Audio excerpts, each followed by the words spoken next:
Black feminists stake their place in current framework and narratives while also creating their own in order to counteract the interlocking systems of domination.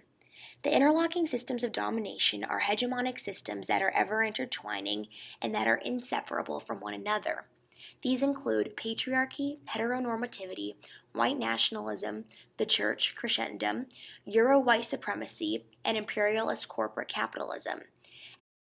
As a result of counteracting these interlocking hegemonic powers and domination, Black feminists create new narratives with an intersectional lens, which oftentimes have never been done before. They do this by producing theory, developing grassroots practice and activism, and merging and implementing theory and practice together. Patricia Hill Collins frames intersectionality as being fluid and as constantly being created by dynamics of power. Collins emphasizes that something is only intersectional if it does the work of intersectionality rather than merely mentioning intersectionality. Black feminists implement this concept of doing intersectionality through the frameworks, narratives, and the work that they do. Bell Hooks positions critique of mass media as a catalyst allowing for change in creation of framework and ideas. This sense of critical theory allows one to recognize the ways in which mass media uses systems like patriarchy, heteronormativity, capitalism, and other perpetuations of hegemonic power in order to appeal to a mass audience. Producers are appealing to what the audience views as materials that are comfortable to take in and the norm. The more movie producers create something that the audience is familiar with, the less they are thought to question it, and as a result, contribute to the loss of the critical eye. Oftentimes, white, liberal male producers make it seem like there is only one systemic aspect at hand in a film that is being placed upon the film's characters, when in reality, by using certain characters and plot lines, producers are imparting a whole arrangement of hegemonic systems to their viewer, which may not be picked up unless the viewer is viewing with the critical eye. These hegemonic aspects of the film are actually all connected to other hegemonic systems that are all working together and perpetuating one another. Therefore, the idea that one system of power can be discussed without mention of all the others that perpetuate it is pointless. For this reason, Bell Hooks coins the term imperialist white supremacist capitalist patriarchy, which places her argument in a more intersectional framework that accounts for multiple systems acting upon one another.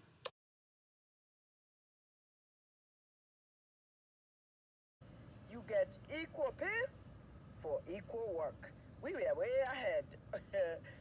Although we finally succeeded, it looked like, why do I have to fight this fight? I am doing a good job, sometimes a better job. I started then understanding that what I had always believed may not be so. I had always come to believe that the sky was the limit, that I could do anything. I have the capacity, and I have the commitment, and I have the passion to do anything. I can do anything. Then I started realizing that other human beings can define your potential. Professor Mathai highlights the patriarchy, capitalism, and imperialism associated with her and her community. Her activism works within the framework of multiple systems and hegemonic issues at hand, thus producing an intersectional framework. She does not once mention the word intersectionality, but she does intersectionality through the framework she fights for her cause with. About empowering women, women will talk about the need to give women rights. But the challenge is really when it is not you who is fighting for yourself, but you are being asked to join so that others may benefit. Through her mobilizing and ideologies, Professor Mathai creates the notion that solidarity is a pedagogy for dismantling hegemonic systems that are all intertwined with one another. Hegemonic powers tried to claim superiority of the Christianity religion over all other religions. This hegemonic power that is perpetuated by the promotion of Christianity in turn perpetuates patriarchy, heteronormativity, and all other systems of power. This exemplifies the fact that you can't look at one system of hegemonic power without taking into account that others are in existence as well. Zenju Manuel worked within the framework of Christianity in order to find her relationship to Buddhism. She created her own narrative through Buddhism by incorporating race, gender, and sexuality, therefore creating a more intersectional framework that is not typically common in Buddhism. What is the challenge in being African American and planting our feet in a tradition that is considered Asian? And Asian is not even a true word. You come through some awakening or some transformation. You don't walk away and use that for yourself. You go out and you share that with everyone, every life that you can possibly share it with. And that is really a very African American or African descent way of being and teaching that your life.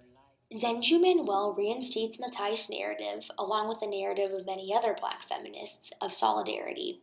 Manuel uses Buddhism to heighten the commonly held belief in the strength of the collective and solidarity by encouraging the audience to use their enlightenment, awakening, or any other benefits they may have in order to help other people.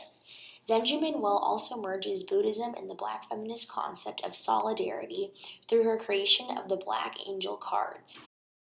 These cards are made for everyone and allow for people to position themselves within a black feminist framework, rather than any other framework that has historically or contemporarily been promoted by hegemonic powers and systems.